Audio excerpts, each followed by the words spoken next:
The indictment of two doctors and three other suspects in connection with the death of actor Matthew Perry has exposed what prosecutors are calling an underground drug ring in Los Angeles. What if the cure becomes the killer? That's the chilling question behind Matthew Perry's final hours. Hollywood's secret world of miracle treatments promises healing, but hides dangerous truths few dare to expose. Perry's death isn't just a tragedy, it's a warning. Stick with me until the very end, because the shocking truth we've uncovered will leave you speechless and force you to question everything you thought you knew about Perry's death. A star at the edge. It was October 28, 2023, and Matthew Perry was found dead in the hot tub at his home in Pacific Palisades. Fans thought he was making progress in his long battle with addiction, so the news shocked people all over the world. The first question that came to mind was whether this was just another sad relapse, an accident, or something more sinister going on beneath the surface. As officials looked for answers in those early hours, confusion made it hard to see what was really going on. At first, it looked like a typical Hollywood disaster, but things quickly turned darker and more complicated. Perry was going through ketamine therapy at the time of his death. He wrote openly about this treatment in his autobiography. He said it felt like a giant exhale and gave him short-term relief from the depression and worry that were bothering him. People who had been following his journey saw this therapy as a sign that he was getting better after decades of trouble. His quick death dashed the shaky hope that Perry had finally found a way to move forward that would last. Instead of making progress, the world was left with a strange finish that didn't make sense. Behind his public image, Perry was walking a very fine line between being treated well and being open and honest. He wasn't using ketamine carelessly in clubs or at parties. He was doing it as part of medical sessions that were meant to keep him stable. But the substance that was supposed to help him would kill him if he used it in places where it wasn't allowed. Even the best goals can be harmed by a lack of oversight and taking advantage of people. Perry's willingness to talk about his treatment made him look strong, but it also showed how fragile his health really was. It's sad that Perry died, but it's also a warning about how thin the line is between treatment and danger.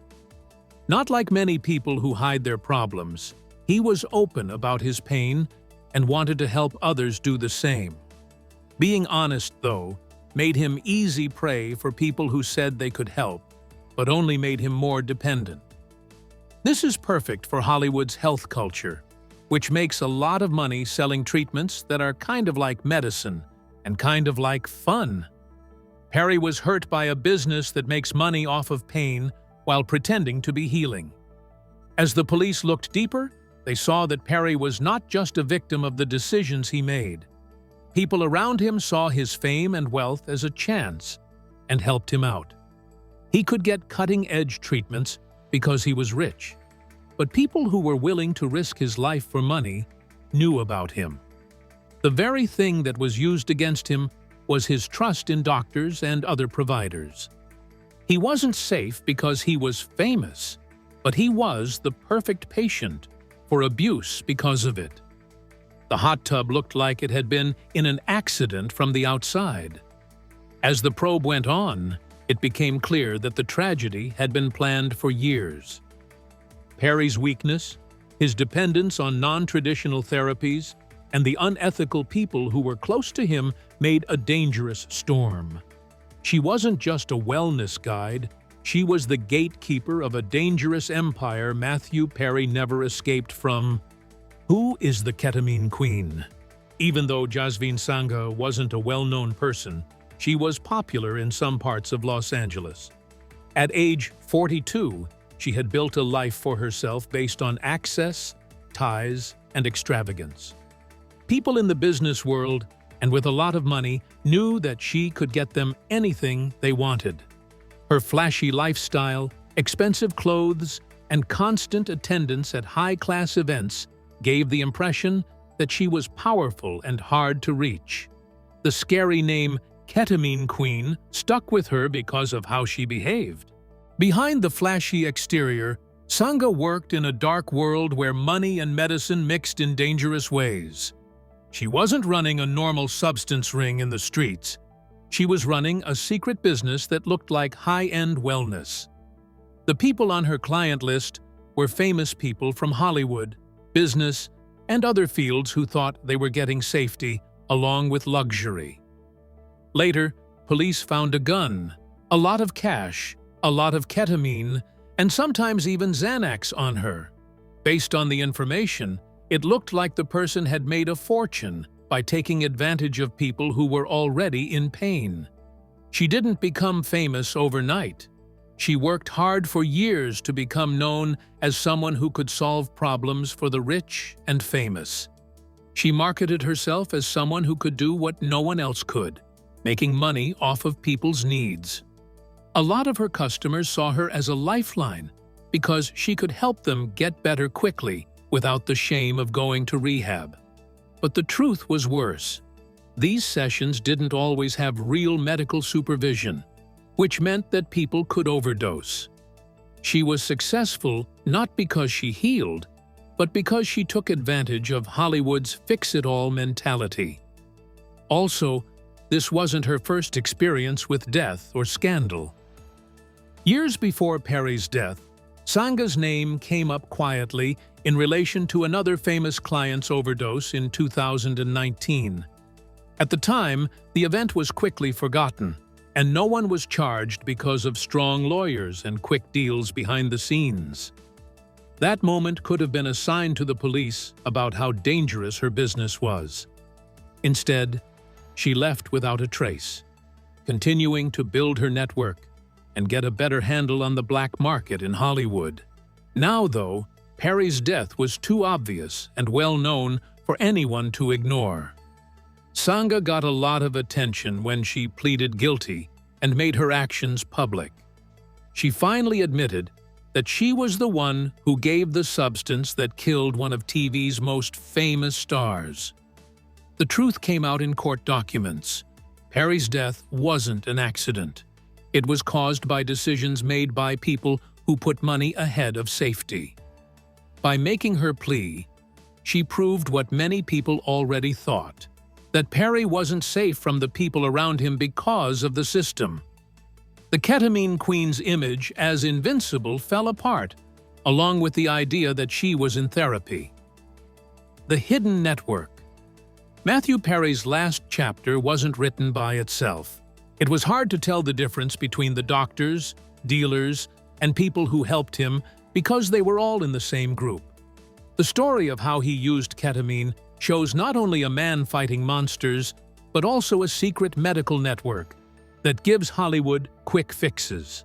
Perry's tragedy happened because of a pipeline that seemed honest on the outside, but worked like a substance gang on the inside. Once the mask came off, it was clear how well-organized and dangerous this secret network had become. At the heart was Dr. Salvador Plasencia, who said he provided cutting-edge therapy, but charged a lot of money for ketamine infusions that were not being monitored. Along with him was Dr. Mark Chavez, a different doctor who wrote orders that were way outside of what was safe. Because of their power, operations that should have been done with great care were given the green light. Instead, they let Perry in more than once while breaking rules that could have kept him alive. It wasn't so much about health as it was about making sure a famous client was happy at all costs. The substances didn't just come from clean centers. Eric Fleming, a company with connections all over Los Angeles, moved ketamine from medical sources to people in Hollywood. In his job, he was the link between legal medicine and substance crime. For Perry to have had such easy access to high doses outside of controlled environments, guys like Fleming might not have been around. Rather than being used carefully for therapy, he made the substance into a commodity that was given out like party favors. The people in Sangha's group were able to get what they needed thanks to Fleming's reach. Another scary thing was added by Perry's helper, Kenneth Iwamasa. Iwamasa gave Perry ketamine himself on his last day, even though he didn't have a medical license to do so. He stopped being a guard and became part of the system that made sure Perry never ran out of supplies. In Hollywood, assistants like him are often trusted with tasks that are far beyond their training and act as silent guardians. That wrong trust had terrible results in this case when Perry's body could not handle the stress any longer. Another scary thing was added by Perry's helper, Kenneth Iwamasa. Iwamasa gave Perry ketamine himself on his last day, even though he didn't have a medical license to do so.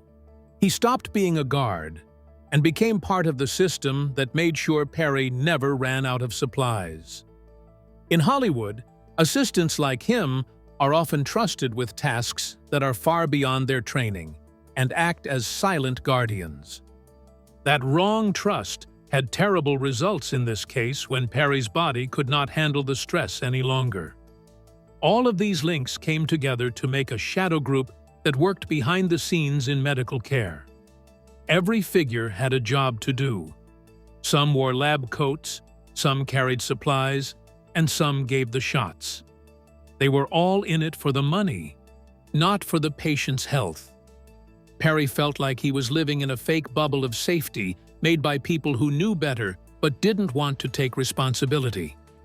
The group made a substance used for therapy into a cash cow, and Perry was both a client and a victim of their scheme. The thin line between real treatment and careless profit was what made this business grow. Ketamine clinics all over California advertised themselves as wellness havens and charged high prices to attract wealthy customers. Perry's lessons cost a lot of money, but there weren't many safety checks or guards around. Instead of carefully addressing his addiction, doctors took advantage of the fact that he was desperate. Even Sangha used her job as a doctor to hide her other activities. She presented herself as both a healer and a provider. When the lawyers finally did something, it was clear that this was more than just carelessness. 5 people were charged with Perry's death, and they all pleaded guilty in the end. People could get 10 to 25 years in prison, but Sangha's plea deal means she will probably get a shorter sentence. Still, the message was clear. When people in white coats cross the line, they can end up in the same place as substance dealers. The court system had to deal with the secret world of doctors who become traffickers because of Perry's case. Every celebrity downfall hides enablers, but in Perry's case, the circle was closer, more reckless, and ultimately devastating. More than Chandler Bing. Matthew Perry's life was often seen through the lens of friends, but Chandler Bing wasn't even close to the end of his story. He had scars from his addiction that shaped his journey, but he didn't try to hide them. Instead, he let everyone know about them. He made this choice not to shock people, but to use his fame to give other people hope. Perry knew that fame wouldn't be enough to define him, so he made sure that his personal struggles had a long-lasting meaning. He was different from many Hollywood stars who chose silence over being vulnerable because he was honest about his recovery. Perry was different because he could use his own pain to do good things. He changed his Malibu home into a place for recovering addicts to live called the Perry House. This gave the men a chance to start over. He did this not to get attention, but to make a point. It was a quiet way of saying that he wanted to be known for more than just being funny. His kindness made real chances for people who needed both structure and help, which proved that he meant what he said. His choice showed a change in his priorities. He went from being an actor to a champion, and from a star to a servant. Perry didn't hide his problems with substances. He talked about them on stage, in interviews, and in his autobiography. By revealing his scars, he gave addiction a face that people could connect to. There was someone who saw Perry as proof that relapse didn't mean the fight was over for every fan who laughed at Chandler's jokes. He broke down stereotypes in a way that numbers alone could never do. It made him more than famous. It made him a reason to keep going. His family kept being honest about him after he died, making sure that his story didn't get skewed by his fame. His mom, Suzanne Perry, wrote a touching message on the day that would have been his birthday. In it, she mixed sadness with a call for change. She was glad that his pain was over, but she wanted tighter rules on dangerous substances. Not only did her words blame people, but they also blamed a system that wasn't protecting lives that were at risk. Perry's life's goal was to save other people from the slide he knew all too well, and her words made that goal stronger. Jennifer Aniston, who worked with Perry and was his longtime friend, said that losing Perry felt like the end of a slow, painful episode. She told him that people who were close to him had been grieving for a long time over the version of Matthew who was possessed by demons. This helped me understand the quiet sadness that addicts' families and friends go through long before their own deaths. It showed that Perry's death wasn't just a sudden sorrow, but also a part of a long-lasting loss.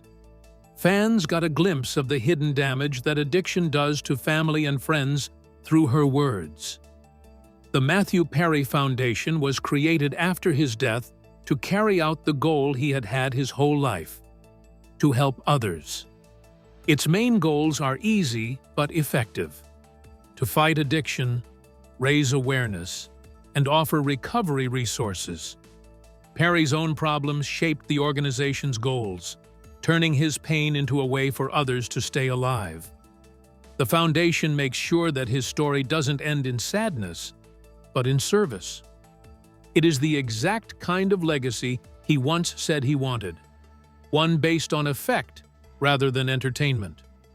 The truth Perry never got to tell is finally out, and it's far darker than anyone imagined: the wellness trap. Hollywood has always been crazy about shortcuts.